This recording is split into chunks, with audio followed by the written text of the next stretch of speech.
Hello, everyone. Welcome to St. Lucie Rise, a behavioral health task force effort of the Roundtable of St. Lucie County. Hi, I'm your host this morning. I am the executive director for the Roundtable of St. Lucie, and very excited about our show. We're going to be talking about holiday stress and COVID-19. I mean, this is a continual conversation because we want to continue to get tools to our community, resources to our community, so that we are able to rise above this together. So I'm very excited that we have Dr. Aletha DuPont from um, Tykes Teens.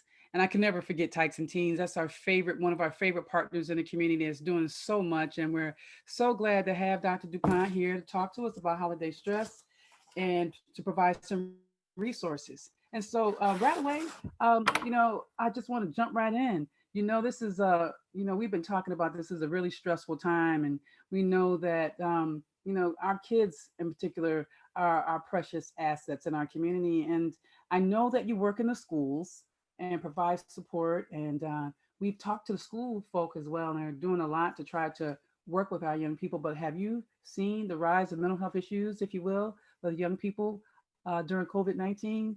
And what does that look like? What kind of changes have you encountered in the past 10 months or so? Hi, good morning. Yes, overall, Americans are reporting higher levels of emotional distress due to COVID.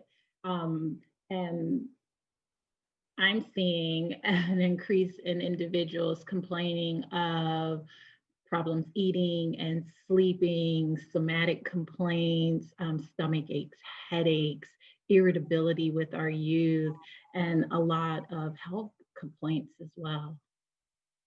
Okay. Yeah, I can imagine. So, and I'm experiencing it. I see it. I see sometimes with, folks that we're working with in the community, our staff. This is a very, very hard time.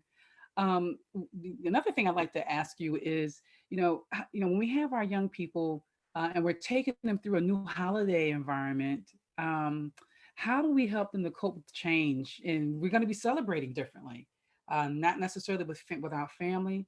So, and then with COVID-19 and the social distancing and all that. How can we support our young people through this completely changed world that we're in, hopefully temporarily? Well, when working with littles, we want to let them know that change can be good. Change helps us grow and helps us navigate the world that we live in and the systems that we're embedded in.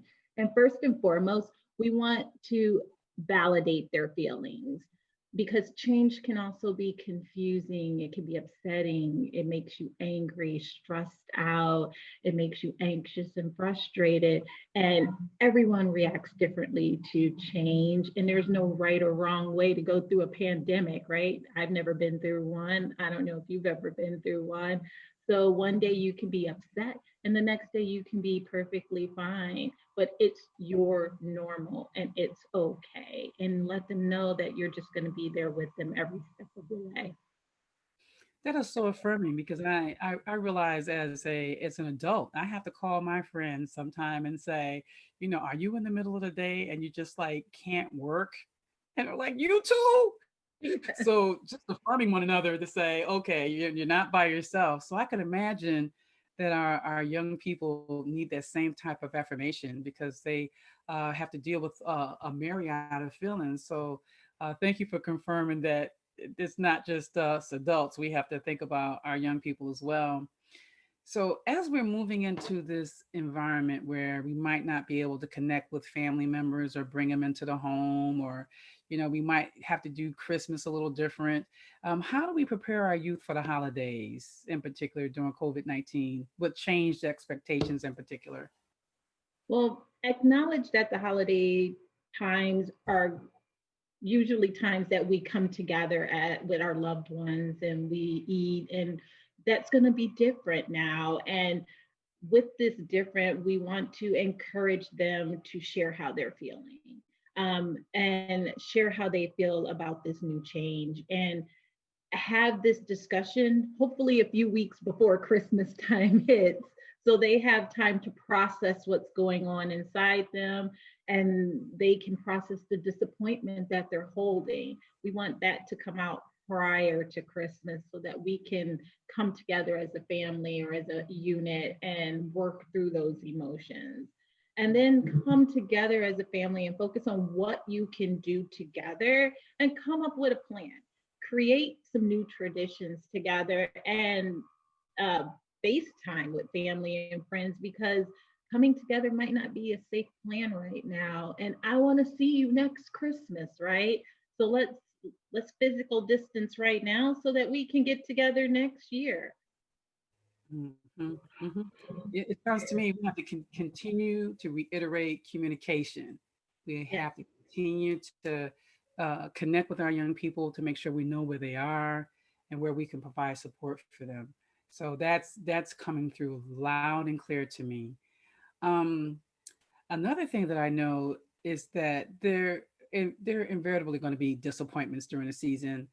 A number of people have been laid off. Funds aren't the same. We can't always go to, some folks are choosing not to go to the mall and trying to shop online. So some of the things that, some people may get or not get, um, there's going to be some disappointments. And so how do you talk to your young people? I know we've got to communicate with them, but what are some key things that we can say or to distract them from being disappointed about what they don't have, or what things didn't happen for them during the holidays? Well, what we need to remember is that helping children overcome their disappointment helps them build resiliency. So ask them for ideas about how to make holidays special for them. Um, Allow them the sense of control, um, giving them choices, right? Encourage them to engage in positive activities while being physical distance, volunteering, uh, doing care baskets for neighbors and families and friends, um, just allowing them to instill gratitude and hope for the future that there still is to come. Mhm. We'll provide them with different resources that way. Okay, and you know what? You use the word resilience, and so St. Lucie Rise standing for resilience and self empowerment. It was one time someone said to me, Teresa, you're so resilient, and I didn't know what it was. Can you tell me from your perspective or what the definition of resilience is? Well, resiliency is a child's ability to overcome serious stress or difficulty and bounce back in a stronger way. Okay, all right. So I guess that was me. It's just your And ability to come back fighting harder than before. and understanding that different people have different levels of resiliency, Yes, right? So yes. some folks aren't as resilient as others. So some of our children, for example, we may have 5 children or 3 children, and one may need way more support than the other because the others just kind of know how to rebound, right? Mm-hmm. Yeah, that's one of the differences. Okay, so um, how would you recommend promoting healthy coping and well-being? How do you make sure that your household, your workplace, just whatever environments you are in? How do you promote that? Healthy coping, my favorite. So, healthy coping is connecting with family and friends, talking to those that you trust and love, staying active, get out there, get moving, release those endorphins because that's key. That's going to keep your body feeling healthy. Engage in mindfulness, connect with nature. Um, just by using your five senses, right? Things that you can feel, smell, hear, see, touch, taste, all those things, right? So another one, find your passion. Never stop learning. Never stop educating yourself. Give to others. When you fill someone else's cup, you're also fulfilling your own. These are things that will engage you in healthy coping. Mhm. And you mentioned the word mindfulness, right? And I'm really just getting to learn what that is. So I'm going to ask you a question off of the cuff. What is mindfulness, and how do we uh, help our? You just kind of mentioned it, but what are some practical things I can do with my child or my family to help them to be practice mindfulness? Mindfulness is more so connecting with nature, noticing your surroundings. So, something that you can do that's really, really easy that I do with a lot of my littles, if I'm in the school or in my office, I will have them sit with me, get real relaxed, and say, tell me one thing that you can touch right now, or tell me three things that you can touch. Now, tell me three things that you can smell, three things that you can taste, three things that you can see, and three things that you can hear. And that brings you and connects you to the here and now. You're no longer stressing over the future because that makes you really anxious. And you're no longer stressing over the past because that makes you depressed. And now you're focused on the present, which is a gift from God, and it's a present, and you're present, and you're here and now, and you're grounded. I'm really having to learn how to be present, because there's so many things contending for my attention and thinking about the future, thinking about sad things in the past, but being present is so very important. Um, and sometimes we have to talk to our young people about being present because sometimes they're like, "Well, what's going to happen next year?" And they get really anxious. Yeah. So I know that we have to practice helping them as well, staying in the moment. How do I redirect my child? They're in this conversation and they're like, mommy, what if COVID never ends, and what if these things don't change, and they really start to get themselves worked up. How do I talk back to my child to get them back into the moment and to practice being mindful about what's going on today? I would just redirect them with, how are we feeling right now? Can you control your breathing? Let's take a couple deep breaths with me right now. And then just have them focus on their breathing. I like to do tummy time breathing with them, especially if they're little ones. I'll put something on their stomach and I'll say, how can you raise that thing up off your stomach really as high as you can, and have them focus on that. And then once they get their breathing under control, I'll say, I may not have all the answers for you right now, but I'm going to be here with you to work through every bit of it together. And once I do find the answers, I'll keep you informed every step of the way. But right now, we don't have the answers to your questions. So we're just going to focus on what we can control. And what I can control is whatever we have in front of us, which is, I can control the fact that we can go for a walk. I can control the fact that we can go bake some cookies. I can control the fact that we can do X, Y, and Z. And that's what we're going to focus on right now. Give them choices. Children love choices. As long as you give them some choices, you'll always have the upper hand, and they'll always feel like they're in control. And as long as they feel like they're in control, they feel as though they have the power to do whatever it is that they need to do. And the stress in their life just kind of melts away at that point. And Oh, I love that. if you don't feel like, if they feed off of you basically. So if you don't lose your cool and you're grounded in that moment, they're grounded in that Oh, I love that. I mean, that's really practical of how I could do that with my young person. I just pictured myself if I have grandchildren one day, because my daughter's grown. It's a good time since I've had little ones around. But I can use that to say, hey, practice on your breathing. And I'm so glad you said cookies, because I was like, yeah, cookies is always a good distraction, right? moment. Big cookies, I've been making them. Yeah, I got them on sale, buy one, get one free a few weeks ago because I want to make cookies. I hope that I actually do that over the holidays. I'll get round to it. But that's sort of a go-to. Not too many though, not too many. No, no.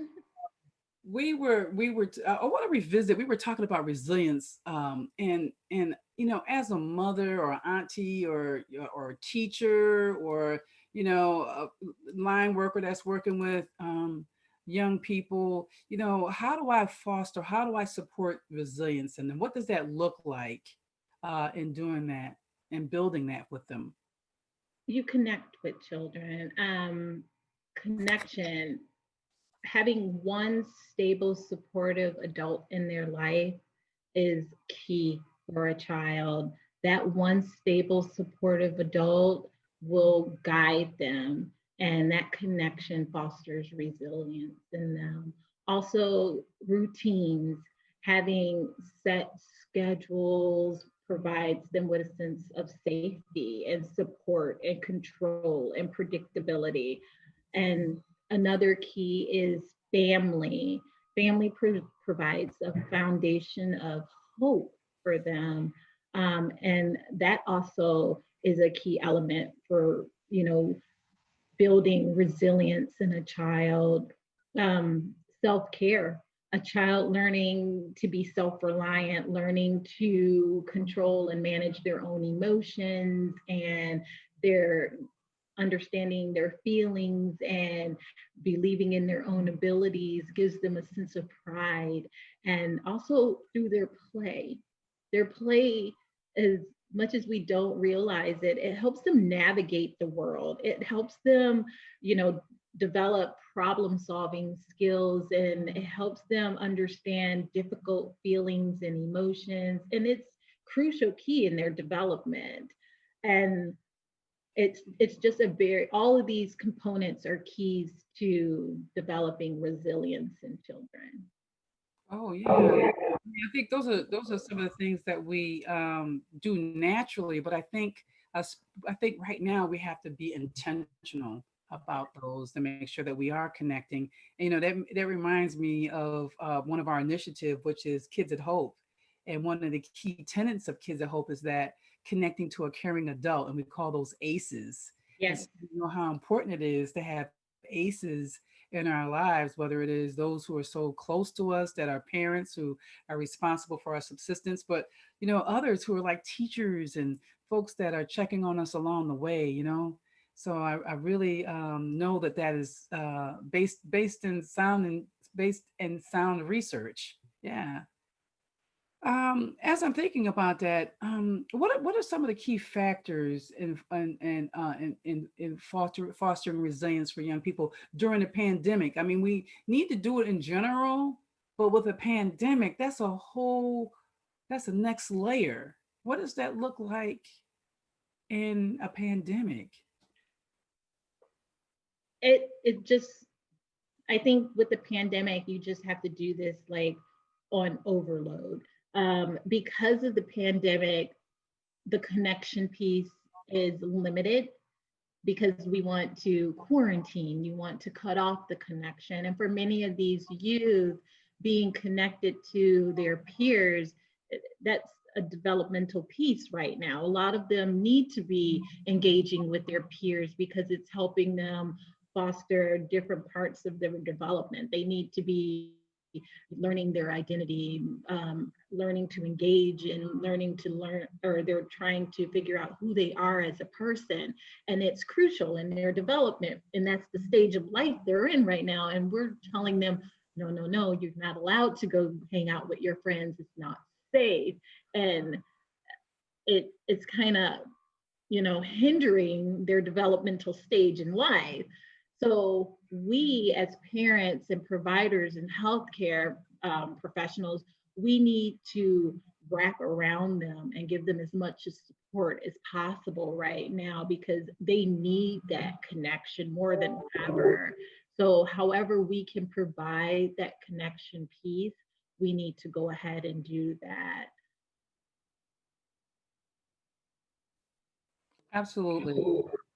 We've been talking about the young people, but we as adults have stress. We as adults are experiencing high levels of managing our own disappointment, right? Because I'm thinking now, am I going to be able to do all I need to do that we normally do in the holidays. So what advice would you give to us to help manage our own personal anxiety and stress and disappointments? I would say acknowledge your feelings. If you're not feeling it, if you're not feeling like Christmas or the holidays or all that, and you're feeling sad, acknowledge that. If you just don't feel like being happy because you've lost people, acknowledge that, validate those feelings, be realistic right now. If you can't go ahead and do a big turkey dinner with all the fixings, then don't do that. Um, Acknowledge these things. Be realistic with your plans right now. We're adults. Learn how to say no. Don't overdo things. Give yourself some grace. We never give ourselves grace as adults. We feel like we need to be super women and supermen and do all these things and just go over the top. But now's not the time. Now's the time to hold back a little for yourself and say, you know what, I'm okay with saying no right now and holding a little for me. It's okay. I'm gonna take this time and recharge and just calm down and say no and not stretch myself thin. I'm gonna recognize my limits and not overwhelm myself, and then practice some self-care. I think a lot of us aren't practicing self care, and self care for us may look like just eating healthy, um, not overeating, exercising, not drinking a lot of alcohol over the holidays, limiting our social media intake, because all that negative social media intake can wear you down and it wears down your system. Read a relaxing book, take a bubble bath, do some meditation, some deep breathing, listen to some relaxing music, talk to some friends you haven't reached out to in a long time. Just take some me time, you know. Yeah. Well, I think, what's so important about that? I've had to learn over the last few years to give myself permission to do that. Being a mother and a wife and, caregiver, sometimes we can be guilty of just doing for everybody. And then we sit back and realize, you know what, we didn't put our mask on first, like they tell us to do on the airplane, right? Then you Exactly. can help other people, right? Right. I think us Americans, we're so used to go, go, go, go, go. And when the pandemic hit, we had to stop. And we're not used to stopping. We're like, what do you mean stop? We don't know what to do when we stop. So now we had to retrain ourselves to stop. And what does stop look like?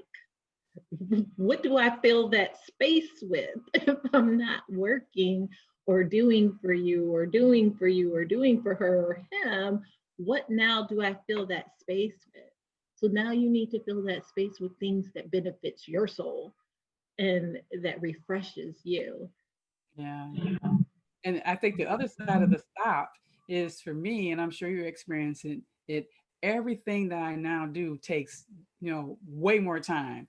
So I'm thinking about just going into the grocery store. You can, especially when at the height of the pandemic, you can just walk into this door and get what you need. Now you got to go all the way to the other door and walk all the way back to get what you need, and it's like it takes extra time. And then you have to be strategic. But let me park over here.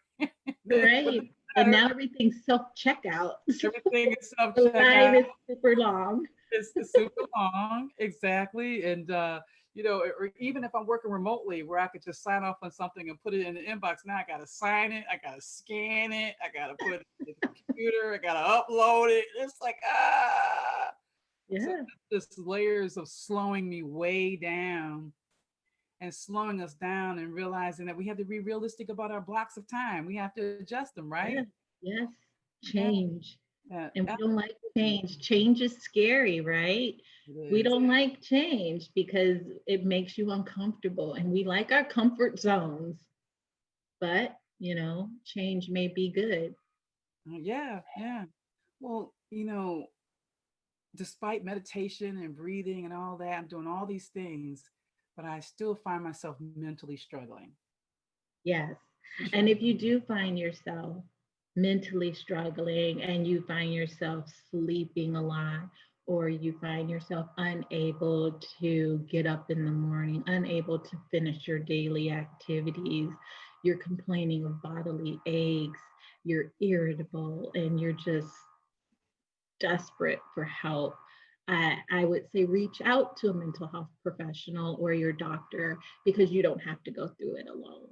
There are people that will go through it with you and that will help you. Yeah. And for some folks who are working in organizations, I realize that people, there are EAP, employee assistance programs that can give you free visits. Some are 3 visits, some are 6 free visits per incident. And, I know recently when I lost my family member last year, I did not even know that, oh, it's free. So I was able to access that, right? And so Yeah. if you're You working can for, call 211. yes, We you can have call. warm lines available for you. Yes. I had 211 on our show the last time around, and they had some really great information. So speaking of information, you were sharing with me that you have some other resources for parents and caregivers that they can use over the holiday. Would you like to share those with us? Yes, I do. So, one of them that I actually give out to all of my clients' parents is like my parent resource guide to COVID. Um, I emailed it to you so you can upload on the website so they can access it. It is full of all kinds of go to parent things. It has virtual field trips, homework help guides, it has books, virtual books that there are celebrities that read to the children. It has um, coloring pages. It has anything virtual that you can imagine. It also has COVID questionnaires and things to talk to your children about COVID if they have questions and you don't know how to answer them. It also has things for parents that are searching for answers for yourself if you need things. Also, you can go to www.findhelp.org, and it is a social service COVID program directory. All you need to do is type in your zip code and you can find anything from food assistance to bill paying assistance, and it will be in your area and it'll be accessible to you for COVID reasons. And it is a wealth of information on the website for you at a touch of a finger. So, Yeah. You know what caught my eye? I saw free guitar lessons. Well, 2020, I said that I was going to learn an instrument at my mature age. I wanted to learn how to do something, so I don't know. Maybe I might never tune. too late to learn a new Yeah. talent. Remember, learn a new skill. Never stop learning. Never stop learning. That's one of your key points, Yes, never stop helping us to be learning. resilient. Well, I just want to say thank you so much, Dr. DuPont. This went really quickly. Lots of rich information. We're definitely going to be uploading this stuff on our website, these resources. It's not even stuff, these are valuable resources for our website. And I just want to say to everybody, thank you for joining us.